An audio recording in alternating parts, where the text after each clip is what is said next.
Yes, so willkommen zu Kraftwerke. And I'm revisiting one of my workhorses actually, which is the ZOOM G1Xon. It's ancient, it's the one with the expression pedal, and I've always used it in some shape or form. So, a couple of things. Number one is that the drive, the amp simulations and the cab simulations, in my opinion, are not up to scratch to use in any sort of real environment, recording or live or anything like that. But all the other effects are absolutely fine. It's got a couple of things going for it. Number one, it's dirt fucking cheap. Even the one with the expression pedal. The other thing that's going for it, it's stereo out. So if you've got stereo, some of the pedals and stuff like that are stereo choruses, stereo delays, stereo tapes, things like that. So you can use it for a stereo rig. But the most important thing, I think, is that it comes with this expression pedal, which is so versatile. So for example, you can just assign it to be just a volume pedal. On the wahs, obviously it'll be a wah. The wahs itself are also pretty pants on this one, by the way. But what's interesting is that you can assign it to any, so you can have like 4 or 5 pedals or effects running in each patch preset. And then you can go to expression pedal and you can assign it to anything in that array. So for example, let's say you have a drive pedal, you can then assign it to be the distortion. So you can actually have the expression pedal, if it's in the up position, low distortion. As you push it down, more distortion. Or you can have it on a delay pedal, and it can either put it into the mix or out of the mix, the delay pedal.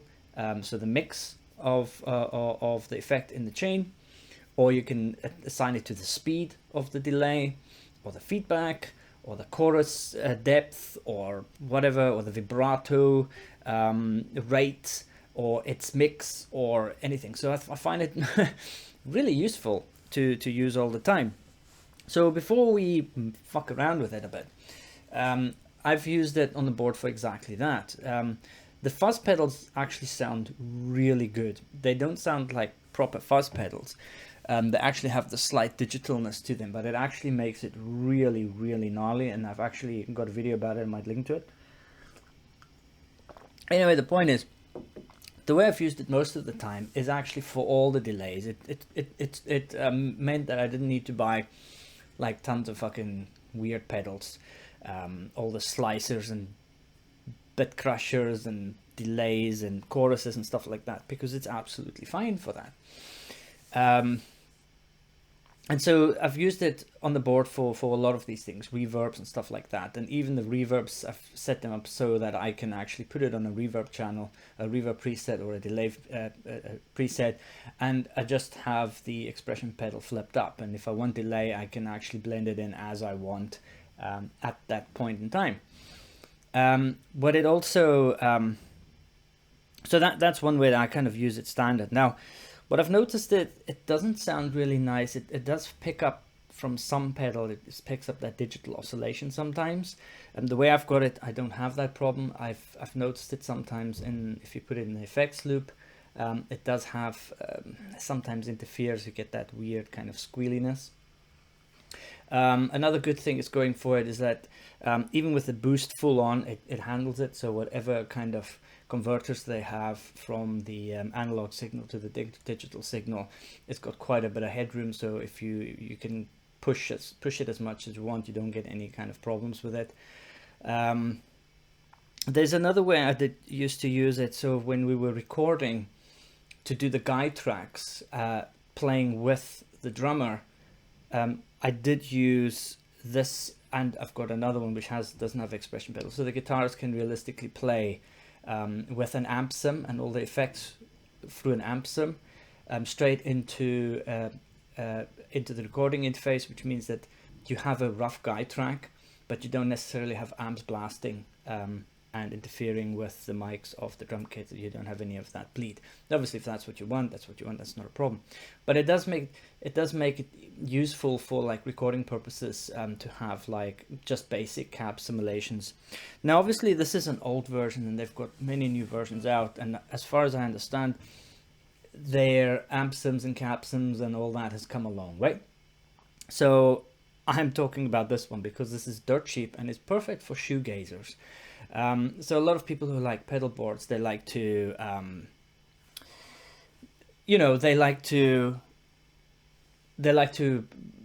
mess with the knobs while playing, change the frequencies, change the rates and stuff like that, which is pretty cool. But with an expression pedal, you don't really have to do that. And not all of these pedals that you buy, the kind of shoegazer kind of people buy, necessarily have an expression pedal input. And on top of that, you would then have to have an expression pedal for every single one of those pedals, if you even had that possibility. So having something like this, a digital pedal with all the kind of effects, is kind of convenient, right? Especially if it sounds good, right? So so there's lots of pros and cons. The cons are drives, cab sims, stuff like that are not good enough for any sort of recording or live scenario. It's plastic, but I've had mine and I've thrown it around for years now and I've not had any issues. It's got a bit of a stigma to it. Oh, Zoom, they're kind of shitty. Well, they're not. I think the moment that you try to use them for distortion, stuff like that, they are kind of not good enough. And because they're cheap, they have a bit of a stigma. But for all the other effects, they're absolutely fine. I mean, I guarantee you wouldn't be able to know the difference. So the pros: stereo, expression pedal assignable to nearly anything from the volumes to the rates to the distortion to the tone, you name it. So it becomes really convenient to have like patches for your tracks or for your songs. You go to that patch, you go to that preset, and you know that you've got an expression pedal to fuck around with your chorus or your delay tails or whatever it is that you want to do. So let's go for. I've just made a quick. I just fucked around quickly. Here, ignore the names because I've not changed the names. Tape echo, perfect. I use the tape echo a lot. So now it's off position.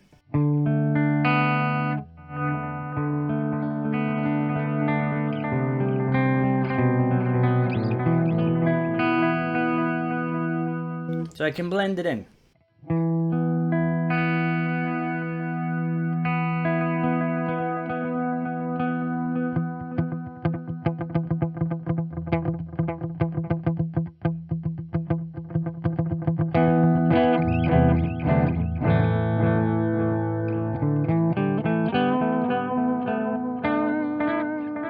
The next one,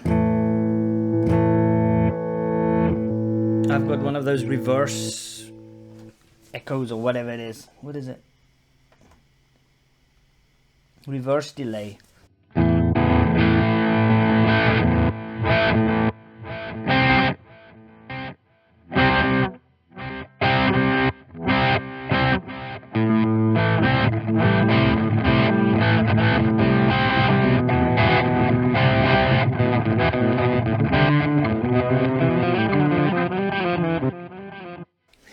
Don't know how to play it, I just put it on. This is where it works really well, the tremolo. So here I set the expression pedal to go from 0 to 150 on the actual dips in the tremolo. So if it's off,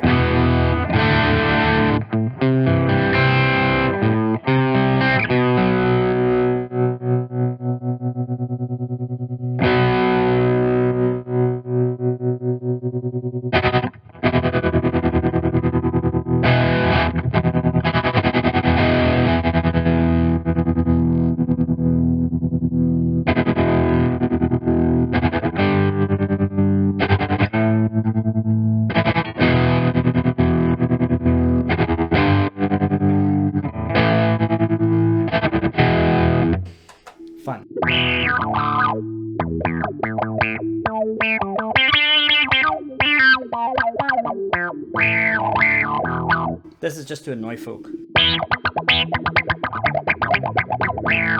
So this is the blah blah blah filter, M filter. Anyway.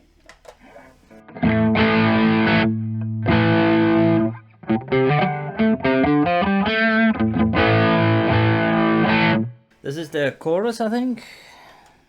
No, the ensemble. So on the ensemble, I again put the volume, so the mix, how much it mixes into the main signal. So if it's up, can't hear it, and then you blend it in as you wish.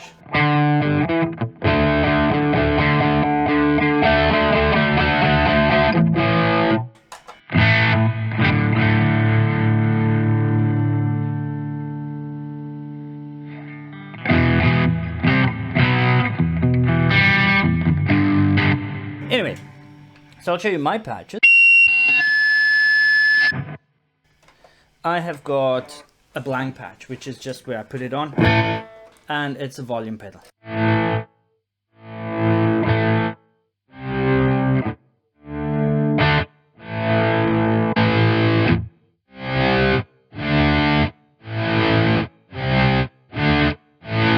Next patch is reverb.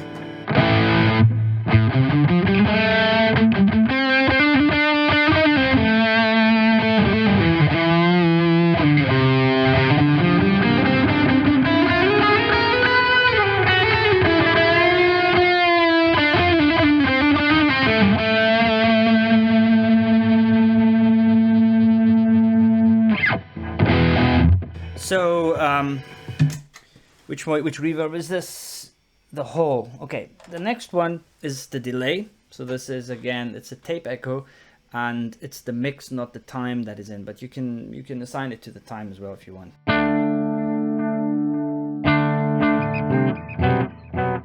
So there's this piece I'm trying to work out, which I want to do.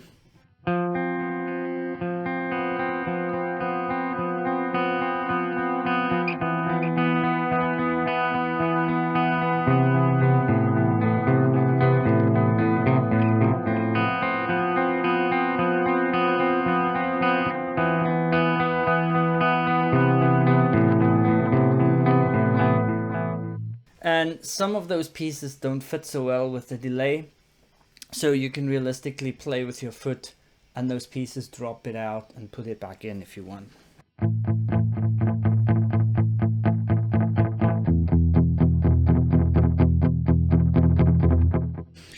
And the other one is, I did a track and it has like a leady bit in it, and it kind of goes into this kind of 90s goth chorusy delay sound.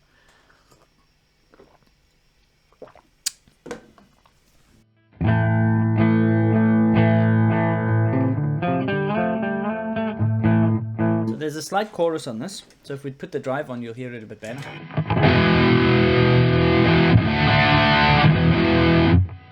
And what I've done is the expression pedal controls the delay once again.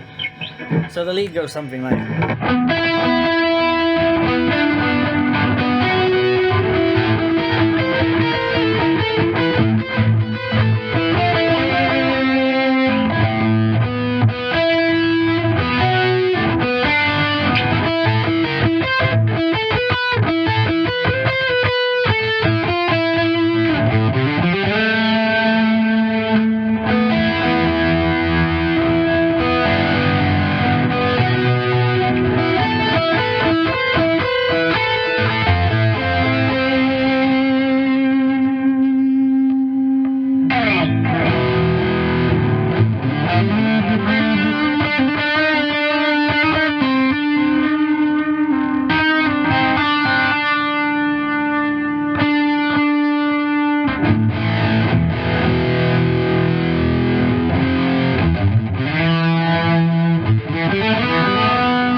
That's another place where I kind of tend to use it, because when you're playing leads, you don't want the tail always to be there, so you can put it in at the end of your little expression. So if you go no lead, no delay.